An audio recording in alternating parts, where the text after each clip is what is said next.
Kamu berdoa mulai dari sekarang. Kenapa? Karena kesuksesan hidup di mata Tuhan bukan waktu kamu mencapai semua cita-citamu, tapi ketika kamu menemukan apa cita-cita Tuhan dan kehendak Tuhan atas hidupmu.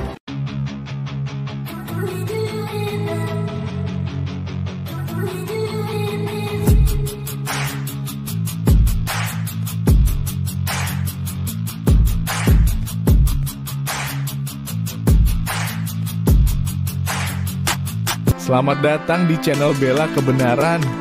Kami hadir untuk memberikan informasi opini dan atau fakta terhadap situasi yang sedang terjadi. Mari dukung channel ini dengan cara menekan tombol subscribe dan bunyikan loncengnya. Terima kasih.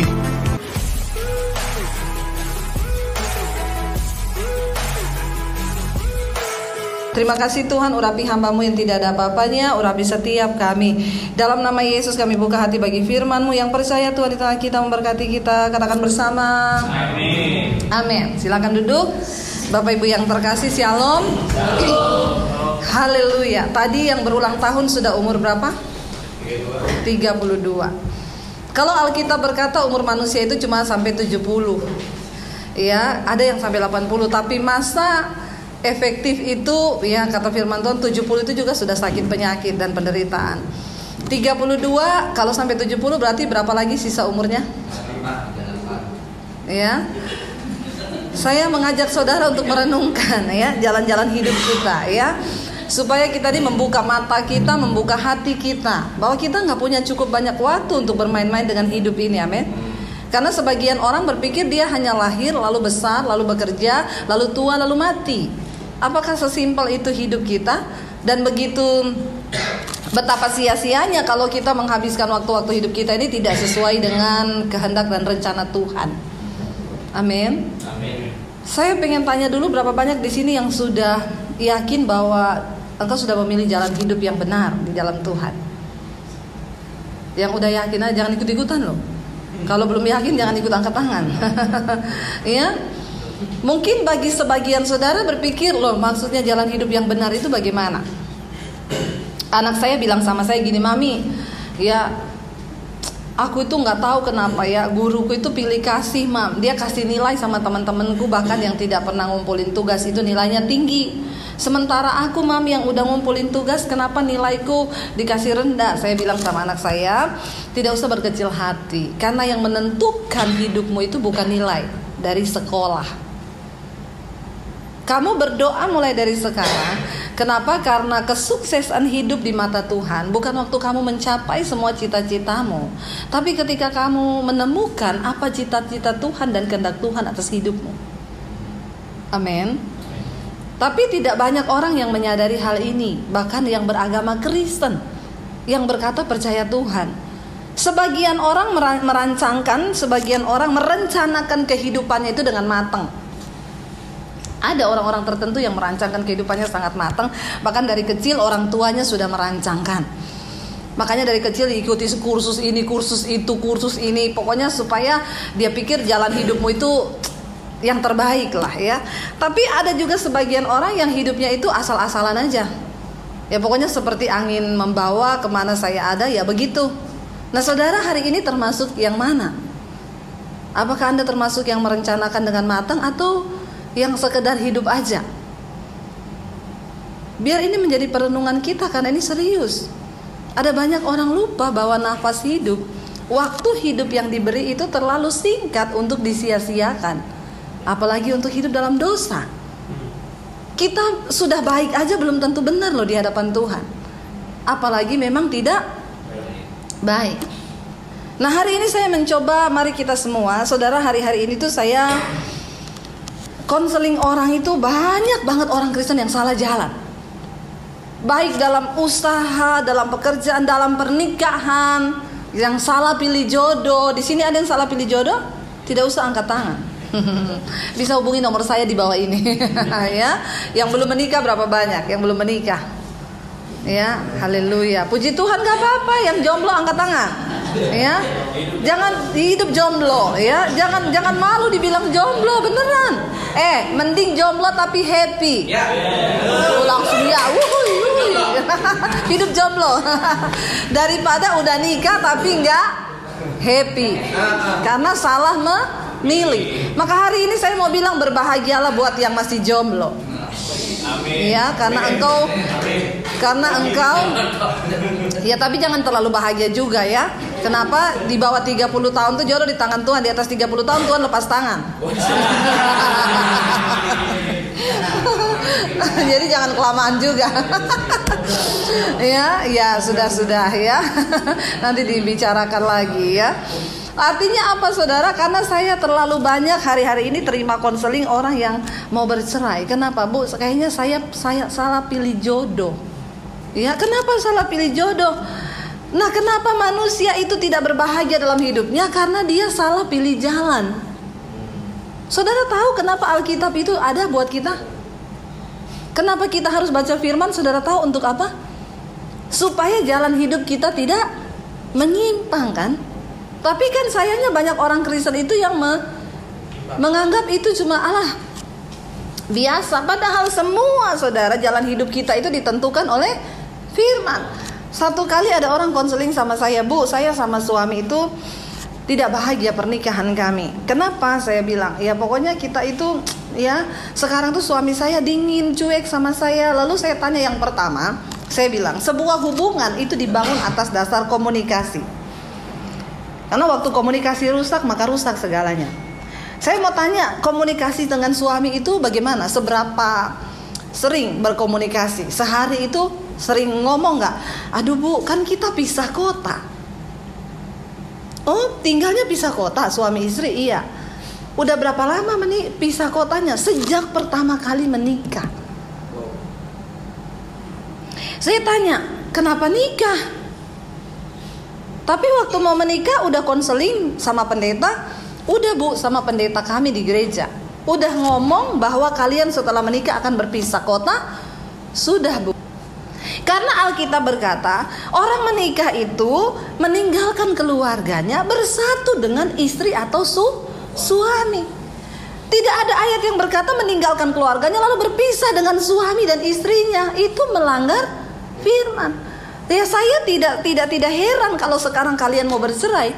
Kenapa? Dari awal start sudah tidak sesuai firman. Saya tuh nggak tahu Bu. Ya, jadi makanya sekarang ya iyalah suami saya sudah dingin, ya dingin lah karena di sana sudah ada yang menghangatkan. Haleluya. Kok aminnya kenceng ya? Ya, kayaknya aminnya mantep banget ya. Kalau saya mau tanya, orang menikah terus berpisah kota dan bertahun-tahun, ya nggak mungkin lah dia nggak ada perempuan lain. Bener nggak? Laki-laki yang sudah menikah itu kebutuhan biologisnya kan ada. Nah kalau istri nggak ada di sampingnya, siapa?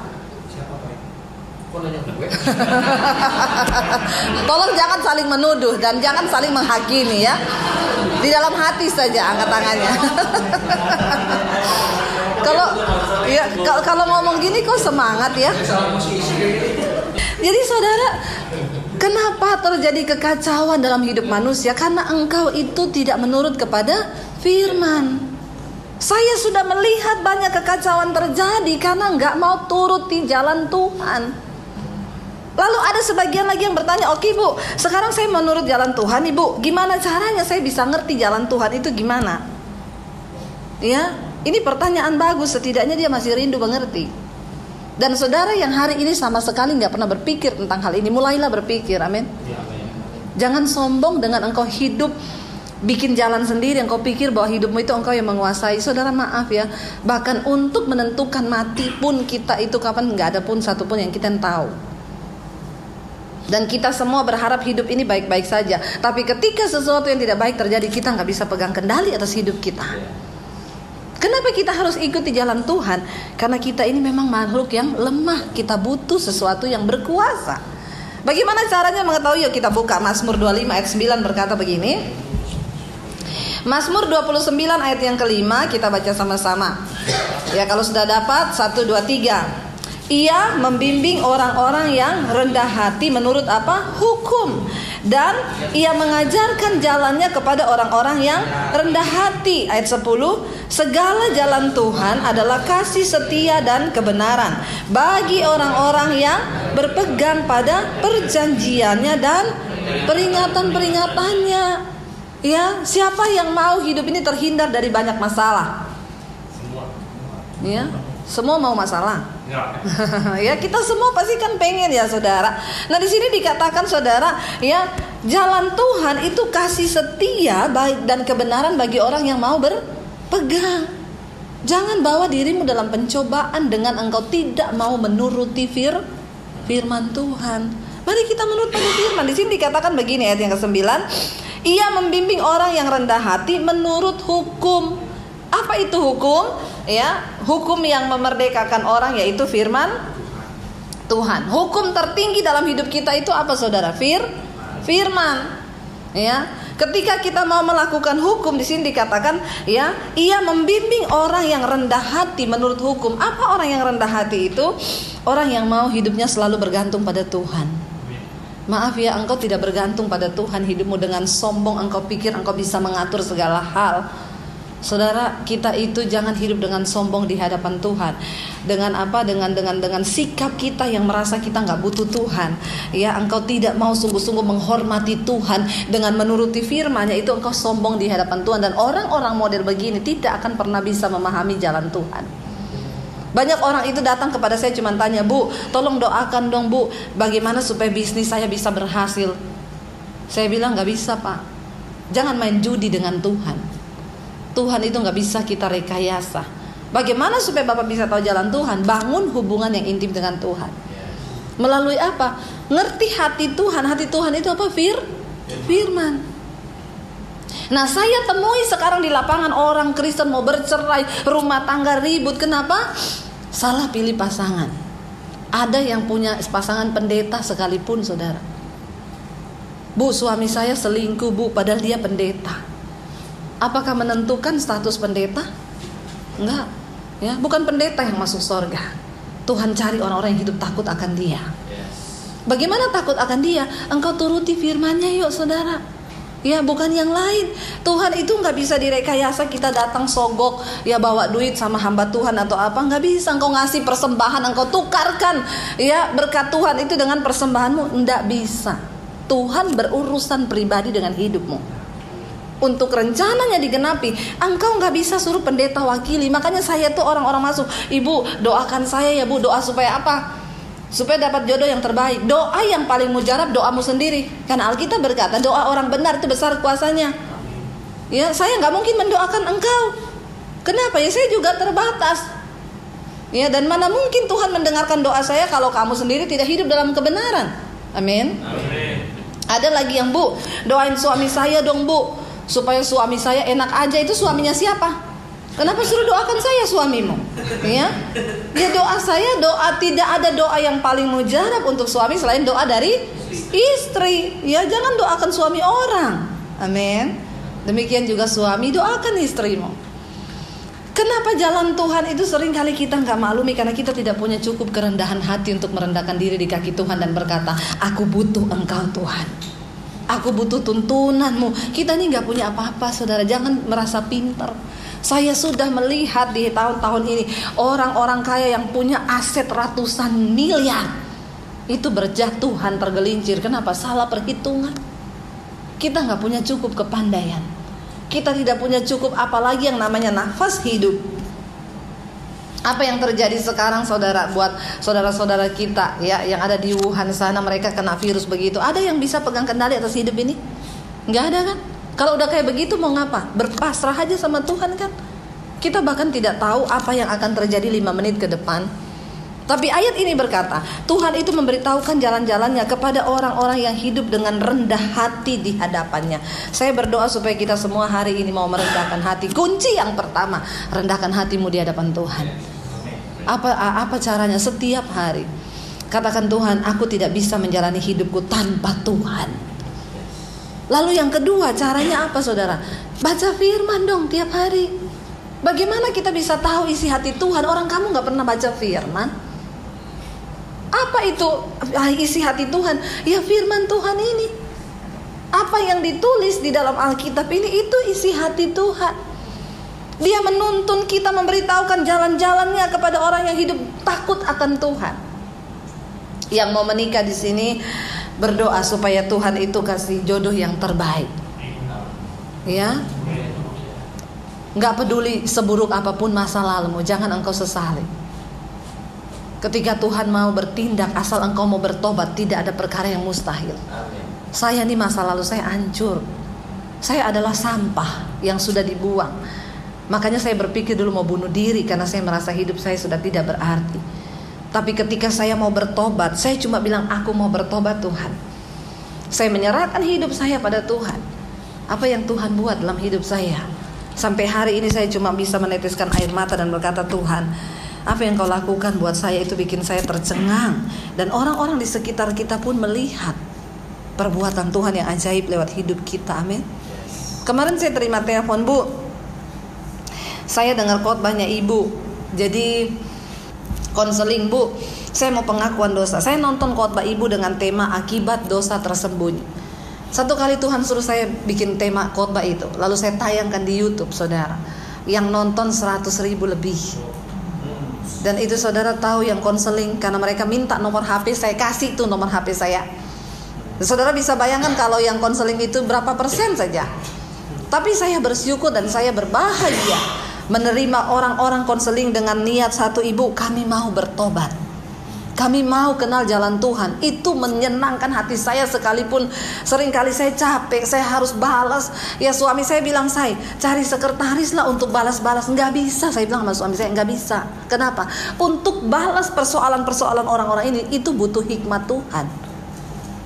Dan hikmat Tuhan yang diberi sama saya itu pasti berbeda dengan sekretaris, karena dia nggak punya hati di situ kan. Nah kalau dia ditanyain ini gimana, nanti dia tanya saya lagi, Bu ini ada, aduh saudara pelik itu persoalan-persoalan orang yang saya harus terima. Itu sampai HP saya error loh, bayangkan HP aja error. Untung saya tidak error. Itu HP sampai bunyi ting ting ting ting ting ting ting. Ya saking menerima banyaknya WA, tapi saya bersyukur dari situ saya melihat Tuhan ya melayani orang-orang yang hidup mereka itu satu yang menyenangkan hati ketika mereka mau berbalik kepada jalan Tuhan. Ada kemarin yang konseling, Bu, saya seorang lesbi. Saya tinggal bersama dengan teman satu kos saya. Kami pasangan lesbi. Saya dengerin khotbah Ibu, saya merasa berdosa dan saya terdorong untuk ngomong ini, untuk terbuka ke Ibu. Apa yang harus saya lakukan? Saya mau bertobat. Kamu benar mau bertobat? Iya. Mau atau niat? Karena mau dan niat itu beda. Kalau mau cuma mau tok, saya mau, Ibu doakan saya. Kalau niat, kamu tanya apa yang harus saya lakukan, Bu? Kalau kamu niat, saya akan kasih tahu, pindah kos sekarang. Jangan kasih tahu temanmu itu kamu pindah kemana. Kayak gitu, Bu, sampai kejam begitu. Itu bukan kejam. Jangan main-main sama dosa. Sekali engkau tergelincir, dia tidak akan pernah melepaskanmu. Itu cara kerjanya setan. Ya, kalau kamu niat hari ini dengerin perkataan saya, pindah kos, jangan ngomong kamu pindah kemana. Benar-benar lupakan. Kalau kamu merasa tidak kuat untuk keluar, iya, karena nggak semua orang kuat.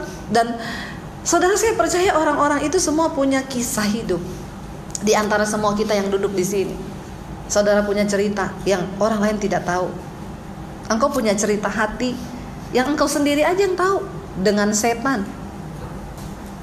Ya, maaf, setan tahu hidupmu loh. Engkau tidak bisa lihat setan, tapi setan bisa lihat engkau. Kenapa saya bilang setan? Waktu engkau melakukan dosa, engkau tutupi, maka setan akan terus mengintimidasi hidupmu.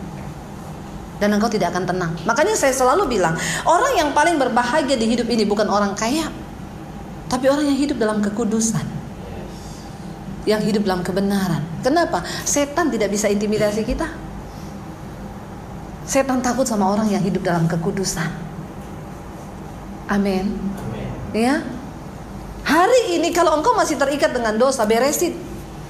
Untuk engkau bisa tahu jalan Tuhan, yang pertama engkau harus dengan rendah hati berkata, Tuhan, aku ada sesuatu yang harus aku bereskan. Karena Tuhan tidak bisa bekerja dalam kehidupan orang yang terikat dengan dosa. Hari ini beresin. Itu tandanya Anda rendah hati. Firman Tuhan berkata, kalau hari ini engkau mendengarkan suaraku, jangan keraskan hatimu, bertobatlah, relakanlah dirimu dan bertobatlah. Cari orang yang saudara anggap percaya. Kenapa? Saya tahu orang-orang itu membutuhkan satu tempat untuk dia bisa ngomong, cerita, supaya engkau bahagia, setan gak tuduh terus. Kemarin ada seorang ibu telepon saya, Bu, saya nonton khotbah ibu yang tentang akibat dosa tersembunyi. Ibu, saya mau ngomong sama ibu, itu saya banget, saya tidak damai, Bu. Kenapa? Saya selingkuh sama mantan saya. Dan saya gak mungkin cerita ke siapa-siapa. Kenapa? Karena semua orang di gereja, di rumah menganggap saya itu orang yang bersih dan kudus. Tapi ketika saya nonton khotbah ibu, saya merasa saya kotor dan saya harus terbuka. Dan saya nggak berani terbuka kepada siapapun. Untuk bisa terbuka, jangan kepada sembarang orang, ya, supaya tidak jadi gosip dan setan tambah ambil celah di dalamnya. Saya bilang, iya nggak apa-apa, terbuka aja. Dan saya tanya, ibu mau bertobat? Saya mau bertobat, ibu, saya mau dilepaskan. Saya berdoa lewat telepon, saudara, ya. Dia menangis, menjerit di telepon, ya. Dan saya bilang, ibu, Tuhan mengasihi engkau. Iya. Lalu dia bilang, ibu, saya plong banget, terima kasih Tuhan sudah kirim ibu buat saya. Itu yang menyenangkan saya ketika melihat, saudara, betapa orang-orang itu mau terbuka hatinya dan mau meresponi suara Roh Kudus. Alkitab berkata di firman Tuhan, dosa yang tidak terampuni, dosa apa? Menghujat Roh Kudus, itu dosa yang tidak terampuni. Lalu orang bertanya, Bu, menghujat Roh Kudus itu apakah karena kita mengejek orang yang bahasa roh, bukan itu menghujat Roh Kudus. Menghujat Roh Kudus artinya apa? Roh Kudus itu berbicara kepada kita, mengingatkan segala kebenaran. Kalau engkau bersinah, dia akan datang ngomong, kamu berdosa, itu persinahan, tinggalkan dosamu. Engkau tidak menggubris, besok dia bicara lagi, engkau tidak menggubris, engkau terus hidup di dalam dosa dan tidak pernah mau peduli. Itu namanya engkau menghujat Roh Kudus. Dan dosa yang seperti ini yang tidak akan terampuni, karena engkau memilih untuk tinggal dalam dosa dan melupakan semua suara Roh Kudus itu dalam hidup. Saya melihat, saudara, lewat channel YouTube saya, ada homo yang sudah bertobat, ada pelakor yang sudah ambil keputusan untuk tinggalkan suami orang, ya. Saya melihat bagaimana Tuhan itu bekerja luar biasa. Iya, seorang homo telepon, Bu, apakah saya bisa disembuhkan? Bisa. Waktu engkau mau, Tuhan sanggup. Dan benar-benar dia dilepaskan loh, saudara. Dia bilang, teman-teman saya bilang gak bisa orang homo bertobat. Siapa bilang? Bisa. Roh Tuhan yang ada dalam kita lebih besar, asal engkau mau. Amin, saudara. Waktu engkau dengan rendah hati bertanya dan mau datang sama Tuhan, dia akan melakukan jauh lebih besar dari segala yang kita bisa pikirkan. Hari ini, ayo sungguh-sungguh datang sama Tuhan. Hosea 14 ayat 9, coba kita baca sama-sama. Hosea 14 ayat 9 berkata begini, siapa yang bijaksana, biarlah ia memahami semuanya ini. Siapa yang paham, biarlah ia mengetahuinya. Sebab apa? Jalan-jalan Tuhan adalah lurus, dan orang benar menempuhnya, tetapi pemberontak tergelincir di situ. Artinya apa? Jalan Tuhan tuh lurus. Udah gak usah neko-neko lagi cari jalan yang lain. Ikuti aja jalan Tuhan. Mau cari jodoh, baca Alkitab dulu, amin, biar gak salah pilih, ya. Contohnya apa? Engkau yang mau cari jodoh, Alkitab sudah bilang begini, jangan menjadi pasangan yang tidak seimbang dengan orang yang tidak percaya. Yang pertama, seiman. Kalau nggak seiman, jauh-jauh deh, karena tidak ada persamaan antara terang dan gelap. Orang yang seiman aja belum tentu seimbang, apalagi yang tidak seiman. Jadi kalau ada yang pacaran dengan tidak seiman, dalam nama Yesus putus, amin. Kecuali engkau mau bayar harga mahal, silakan. Kalau ada orang-orang yang mau bayar harga, silakan. Ada yang bilang gini, Bu, saya punya teman tuh dia nikah dengan tidak seiman, tapi sekarang suaminya bertobat. Puji Tuhan kalau engkau mau bayar harga. Tapi tidak semua orang kuat, karena itu pasti harganya akan sangat mahal. Mahal harganya, kecuali engkau mau membayar harganya. Lalu masuk ke dalam, lebih dalam lagi jalan Tuhan apa? Jangan jadi pasangan yang tidak seimbang. Karena seiman aja tidak cukup, kalau tidak seimbang juga bahaya. Misalnya saya dulu udah pelayanan, ya saya gak mungkin cari jodoh yang tidak pelayanan, karena itu pasti tidak imbang. Yang naksir saya banyak, orang saya cantik. Masalah buat lo. Bener nggak? Ada pengusaha yang naksir, ada. Tapi saya nggak mau. Kenapa? Dia nggak pelayanan. Nanti kalau saya pelayanan dia bilang tidur di gereja sana. Nggak seimbang buat saya. Saya cari jodoh yang sama-sama melayani, sekalipun bukan pengusaha yang naik motor. Ayo, karena kesuksesan kita di mata Tuhan bukan waktu kita capai semua yang kita cita-citakan. Rubah pandanganmu tentang dunia ini. Rubah cara pandangmu tentang hidup. Bukan ketika engkau punya rumah 10, punya mobil, itu standar manusia. Standar Tuhan ketika engkau bisa mendapatkan apa yang berkenan di mata Tuhan, itu engkau sukses. Kenapa saudara? Saya sudah melihat banyak orang kaya bahagia, kagak. Ya. Orang yang sederhana ada yang bahagia, banyak. Karena di dalam kitab Pengkhotbah dikatakan, bahkan untuk bisa menikmati jeripayamu, hasil upah pekerjaanmu, itu pun engkau butuh anugerah Tuhan. Karena tidak semua orang dikasih anugerah untuk menikmati hidupnya. Ada orang dapat anugerah cari duit banyak, tapi gak dapat anugerah untuk menikmati loh. Saya sudah melihat banyak. Ya, saya kasih contoh aja. Orang, saya pergi retreat di Puncak, kita sewa villa. Penjaga villanya itu ngopi di pinggir kolam renang, anaknya berenang, istrinya goreng pisang di dapur. Sesekali datang ke samping kolam, mereka bercanda. Saya tanya, Pak, yang punya villa sering kesini? Nggak pernah Bu, sejak beli villa ini. Oh, jadi Bapak yang tinggal sini? Iya, dengan keluarga, anaknya berenang. Bapaknya ngopi di pinggir kolam sambil lihat tanaman pisang yang hampir berbuah. Lalu kalau villanya rusak, dia tinggal SMS sama yang punya villa. Pak, itu plafonnya rusak. Saya sudah tanya tukang, habisnya 3 juta. Oh iya, nanti saya transfer uangnya. Pak, listriknya habis. Oh iya, nanti saya transfer. Setiap bulan dia masih dapat gaji. Jadi yang lebih menikmati hidup yang mana? Iya. Iya, yang punya villa mungkin di Jakarta cekot-cekot otaknya. Kenapa? Mikir bayar cicilan villa. Yang bayar yang punya villa, yang nikmati siapa? Saudara, memang ini satu ilustrasi yang kayaknya sederhana, tapi pernahkah kita menyadari bahwa ternyata untuk bisa menikmati jeripaya kita itu juga anugerah Tuhan. Amin. Jadi saya salami tuh Bapak penjaga villa. Saya bilang, Pak, selamat ya. Kenapa? Bapak lebih daripada pemenang. Kenapa? Bapak menikmati villa yang Bapak gak bayar. Bahkan untuk operasionalnya tiap bulan Bapak gak bayar. Anaknya menikmati kolam renang. Kolam renang mau dibersihin, tinggal telepon yang punya villa. Apa sih arti hidupmu? Bukan soal banyak atau sedikit yang engkau dapat. Karena untuk bisa menikmatinya pun engkau butuh anugerah Tuhan. Amin. Kita nih butuh anugerah. Bukan soal kaya atau miskin, bukan soal gajimu banyak atau sedikit. Ketika engkau memilih untuk hidup takut akan Tuhan, jalan Tuhan lurus bagi mereka yang mau menempuhnya. Tapi pemberontak tergelincir di jalannya sendiri. Yuk, jangan jadi pemberontak. Kita mau sungguh-sungguh menghidupi jalan Tuhan, supaya kenapa? Engkau berbahagia di bumi dan sampai di akhirat nanti, dalam kekekalan nanti. Tinggalkan dosamu hari ini. Kenapa? Karena dosa itu pencabut damai sejahtera nomor 1 dalam hidup manusia. Jangan main-main dengan dosa. Seberapapun yang kita bisa nikmati, asal kita hidup dalam kekudusan, itu cukup. Yuk kita bangkit berdiri bersama.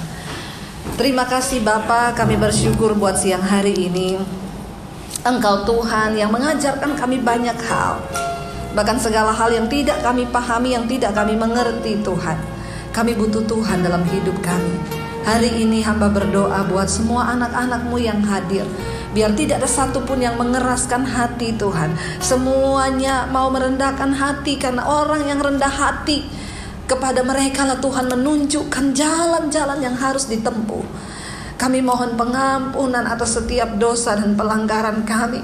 Kami minta Tuhan, Engkau yang melihat jalan-jalan hidup kami. Jika kami sedang berdiri di jalan yang salah, Tuhan ampuni dan bawa kami kembali kepada jalan-Mu. Jika selama ini kami hidup dalam kesombongan, merasa tidak membutuhkan Tuhan, kami mau bertobat hari ini dan berkata, Tuhan, kami mau kembali kepada jalan-Mu. Kami tahu hanya di dalam jalan-Mu Tuhan kami beroleh kebahagiaan dalam hidup ini. Hidup ini begitu singkat. Karena itu kami tidak ingin menyia-nyiakan waktu. Kami tidak tahu, mungkin besok, mungkin nanti malam kami dipanggil kembali ke rumah-Mu. Karena itu kami mau merendahkan hati dan berkata, ini hidup kami Tuhan. Pakai hidup kami untuk sungguh-sungguh memuliakan-Mu. Terima kasih buat kebenaran firman-Mu. Kami percaya hari ini kami semua dimerdekakan. Yang terikat dilepaskan dalam nama Yesus.